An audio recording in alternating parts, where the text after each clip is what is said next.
வணக்கம், வாழ்க வளமுடன். நாம இப்ப சுந்தரகாண்ட பகுதியை வாசிக்க ஆரம்பிச்சிடலாம்.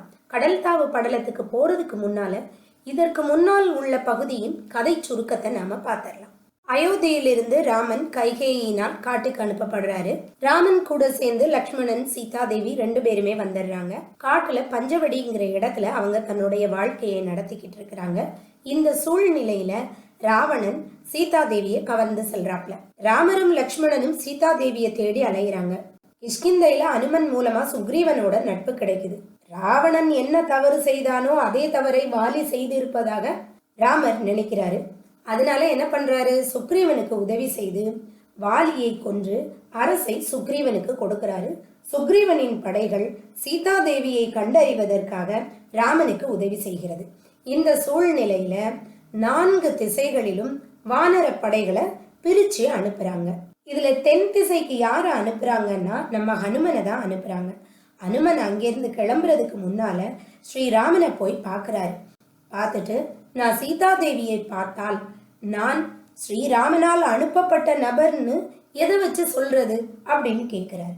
உடனே ஸ்ரீராமன் என்ன பண்றாரு, தன்னோட கணையாழிய கழட்டி கொடுக்கிறாரு. சரி, இது இருக்கட்டும், வாய் வார்த்தையா நான் சொல்றதுக்கு ஏதாவது உண்டா அப்படின்னு கேட்கிறாரு.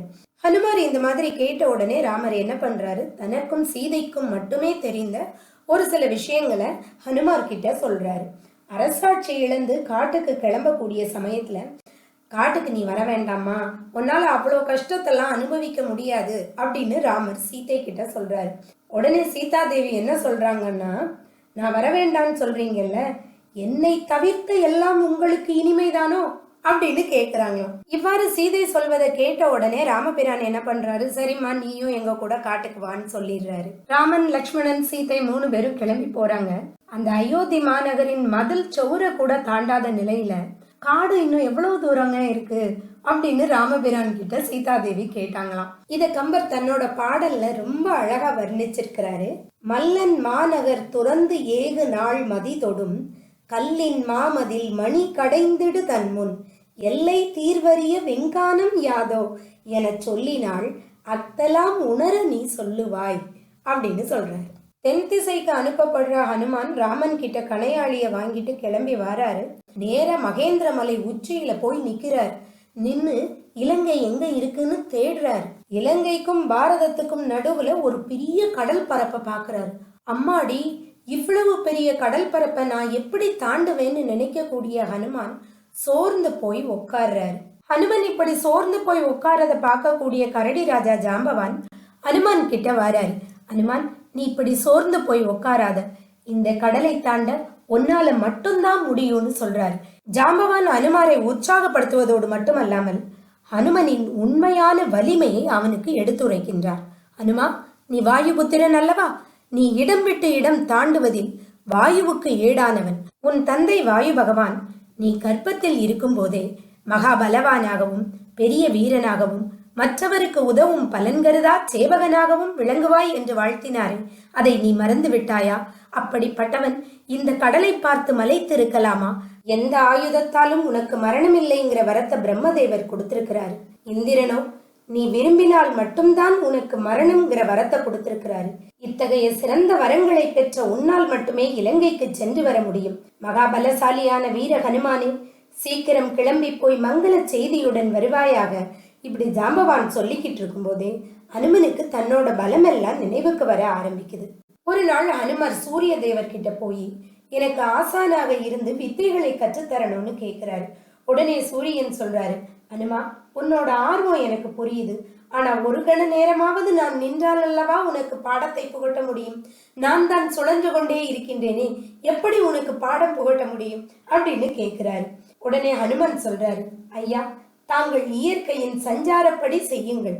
அதாவது நீங்க சுத்திக்கிட்டே இருங்க, நான் உங்களை பார்த்த வண்ணம் ஆனால் பின்னோக்கி தங்களுக்கு முன்பாக விரைந்து நடந்தபடியே பாடம் படிப்பேன் அப்படின்னு சொல்றாரு. சொன்னது மட்டும் இல்லைங்க, அவர் சொன்ன மாதிரி சூரிய பகவானையே ஆசானாக கொண்டு அவரிடமிருந்து அத்தனை கலைகளையும் கற்கின்றார். இது எல்லாமே ஹனுமனுக்கு இப்ப ஞாபகம் வருது. வீர ஹனுமானே, எந்த ஒரு செயலையும் சிறப்பாக செய்வதற்கு பிராணனே தேவை. வாயு பகவான் உன்னுடைய தந்தை என்பதால் இயற்கையாகவே உன்னிடம் பிராண சக்தி அதிகமாக இருக்கின்றது. பிராணசக்தி அதிகமாக இருக்கும் பொழுது எந்த ஒரு செயலையும் எளிதில் முடிக்கலாம் அல்லவா? மாருதி, உனக்கு ஈடாக இந்த உலகத்தில் எவரும் இலர்.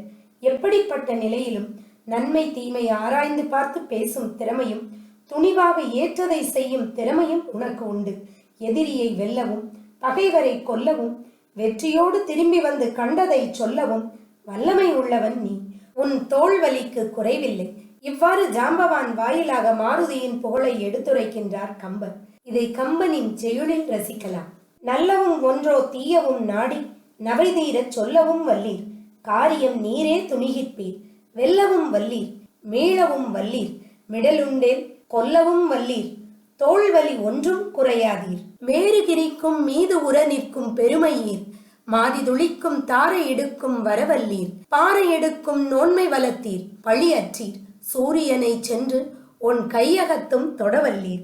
இப்படி ஜாம்பவான் சொல்லக்கூடிய ஒவ்வொரு வார்த்தையும் ஹனுமன் கேட்க கேட்க தன்னோட ஆற்றலை உணர்ந்து தன் தலையையும் உடலையும் அசைத்து தன் தயக்கத்தை உதறுகின்றார். ஹனுமனின் உடலும் உள்ளமும் ஊக்கம் பெற ஆரம்பிக்கின்றது. ராமநாமத்தை சொல்ல ஆரம்பிக்கின்றான் ஹனுமான். அவனது உருவம் வளர ஆரம்பிக்கின்றது. ஓங்கி வளர்ந்த உத்தமன் என ஸ்ரீ ஆண்டாளால் குறிக்கப்பட்ட திருமாலின் திருவடியான ஹனுமனும் அவர் திருவடி போல வளர்ந்தாருங்கிறாரு கம்பர். கடற்கரையில் இருந்த மகேந்திர மலை மீது ஹனுமான் ஏறிக்கிட்டார். மாபெரும் வேலையில் ஈடுபட்டிருந்ததால் அவருடைய மார்பு விரிய, தோல் விம்ம, உற்சாகமாக ஆரவாரிக்கிறார். மகேந்திர மலை மேல நிற்கக்கூடிய ஹனுமான கம்பர் வர்ணிக்கிறார். எப்படி வர்ணிக்கிறாருன்னா, கூர்ம அவதாரமான ஆமை ஓட்டின் மேல் இருந்த மந்திர மலையை போல் இருந்தான்கிறார். மலை மேல நிற்கக்கூடிய ஹனுமான் அந்த மலையில அங்கேயும் இங்கேயும் நடக்கிறான். பல இடங்கள்ல நின்று அந்த பரந்த கடலை பாக்குறான். எங்கனையாச்சும் ஒரு இடத்துல இலங்கை தெரிஞ்சிராதான்னு அவன் நடந்த போது அந்த அதிர்வால் அந்த பக்கத்துல இருக்கக்கூடிய மரங்கள் எல்லாம் அதன் கிளைகளில் இருந்த மலர்களை அப்படியே அந்த மலை மேல கொட்டுதான். அந்த மலர்களில் இருந்த மகரந்தங்கள் அந்த மலையில சிதறி அந்த மலையை பொன்மலையாக மாற்றுகின்றதாம். அதோ ஹனுமான் இலங்கையை பார்த்து விட்டான். இலங்கையை பார்த்த மாத்திரத்தில் இலங்கைக்கு தாவுவதற்கு தயாராகிவிட்டான். இனி ஹனுமனின் வீரதீர செயல்களை கடல் தாவு படலத்தில் காண்போம். இந்த காணொளியை பார்த்த அனைவரும் மகிழ்ச்சியாகவும் செல்வச் செழிப்புடனும் வாழ்வீராக. வாழ்க வளமுடன்.